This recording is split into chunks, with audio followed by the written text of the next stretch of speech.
গোটা দেশ জুড়ে ছাত্র আন্দোলনের সংহতিতে 5টি বাম ছাত্র যুব সংগঠনের পাশাপাশি সিআইটিইউ, অল ইন্ডিয়া এডাপ মহিলা সমিতি সহ বিভিন্ন সংগঠন তারা সংহতি জানিয়েছে। এই মুহূর্তে কলকাতার মিছিল উপস্থিত রয়েছে সিআইটিইউ সর্বভারতীয় সভাপতি সুদীপ দত্ত।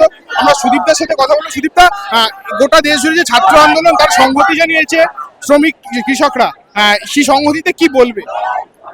গোটা দেশের সামনে একটা নতুন সময়, দেশ কি সে কথা ভারতবর্ষের ছাত্ররা নতুন করে আমাদের দেখিয়েছে।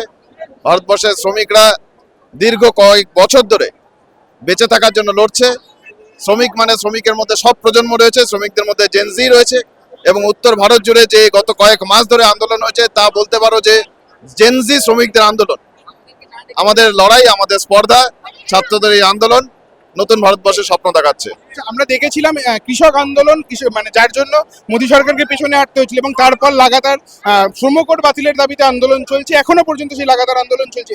এখন এই ছাত্র আন্দোলন নতুনভাবে গোটা দেশ উদ্বেলিত হয়েছে। মোদী সরকারের কি ঘুম কেড়েছে এর ফলে? মোদী সরকারের ঘুম কেড়েছে কিনা জানি না, তবে মানুষের ভয় যে কেটে গেছে সেটুকু বলা যেতে পারে। এবং যে কোনো শাসকের প্রধান অস্ত্র হচ্ছে ভয়।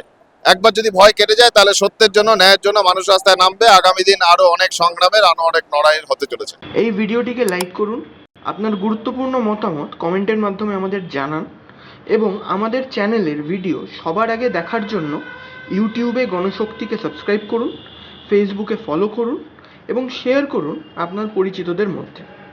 আমাদের চ্যানেলে আপলোড হওয়া ভিডিও নোটিফিকেশন পেতে বেল আইকনটি ক্লিক করতে ভুলবেন না।